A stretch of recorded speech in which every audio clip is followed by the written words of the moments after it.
Shalom saudara, kiranya kasih karunia Tuhan Yesus Kristus menyertai kita sekalian. Renungan Harian Keluarga, hari Minggu, tanggal 13 November 2022. Sebelum kita membaca dan merenungkan firman Tuhan, marilah kita satu di dalam doa. Bapa di surga, kami mengucap syukur padamu Tuhan, untuk hari yang baru yang Engkau berikan bagi kami. Terima kasih banyak Tuhan Yesus.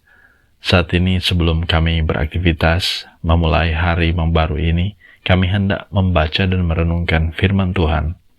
Kuasai kami dengan Roh-Mu yang kudus, bukalah hati dan pikiran kami, sehingga kami boleh mengerti apa yang menjadi kehendak-Mu dalam hidup kami.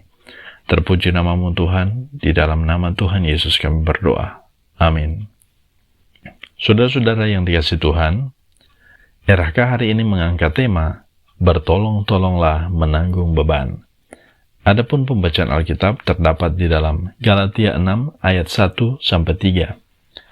Saya akan bacakan buat saudara sekalian. Saudara-saudara, kalaupun seorang kedapatan melakukan suatu pelanggaran, maka kamu yang rohani harus memimpin orang itu ke jalan yang benar dalam roh lemah lembut, saling menjaga dirimu sendiri, supaya kamu juga jangan kena pencobaan. Bertolong-tolonglah menanggung bebanmu. Demikianlah kamu memenuhi hukum Kristus. Sebab kalau seorang menyangka bahwa ia berarti, padahal ia sama sekali tidak berarti, ia menipu dirinya sendiri. Sampai di sana pembacaan Alkitab. Terpujilah Kristus. Keluarga Kristen yang dikasihi dan diberkati Tuhan Yesus. Semua manusia berpotensi melakukan pelanggaran.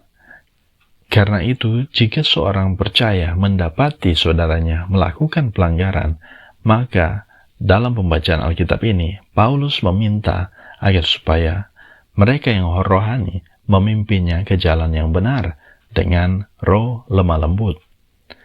Orang yang memimpin hendaknya menyadari bahwa siapapun dapat saja berbuat kesalahan karena kelemahan dan keterbatasan manusia.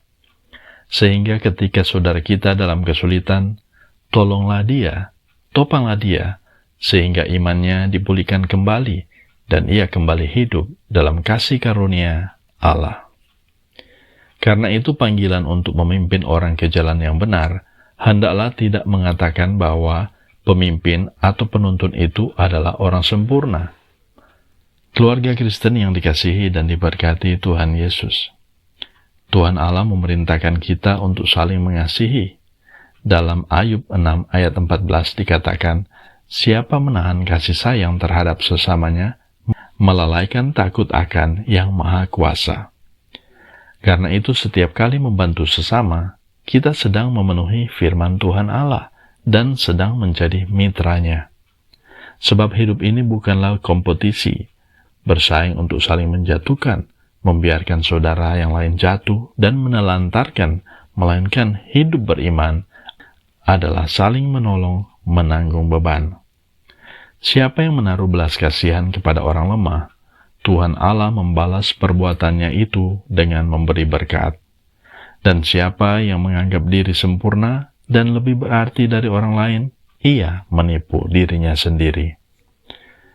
Demikian Rasul Paulus menjelaskan dengan benar kehendak Tuhan Yesus.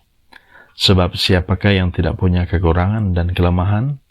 Saling menolong adalah hal yang terbaik yang dapat kita lakukan dalam kehidupan bersama, terutama bagi sesama anggota keluarga dan jemaat. Sebagai keluarga Kristen, firman Tuhan hari ini mengingatkan bahwa semua manusia memiliki keterbatasan dan kelemahan yang berpotensi melakukan kesalahan dan pelanggaran. Kehendak Tuhan Allah adalah kita menyempurnakan kasih karunia-Nya yang menyelamatkan dengan saling menolong menanggung beban dan saling memimpin untuk hidup di jalan yang benar. Amin. Marilah kita berdoa.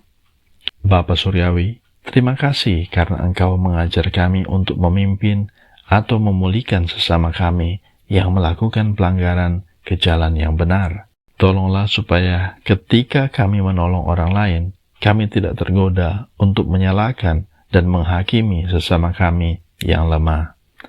Di dalam nama Tuhan Yesus, kami berdoa. Amin.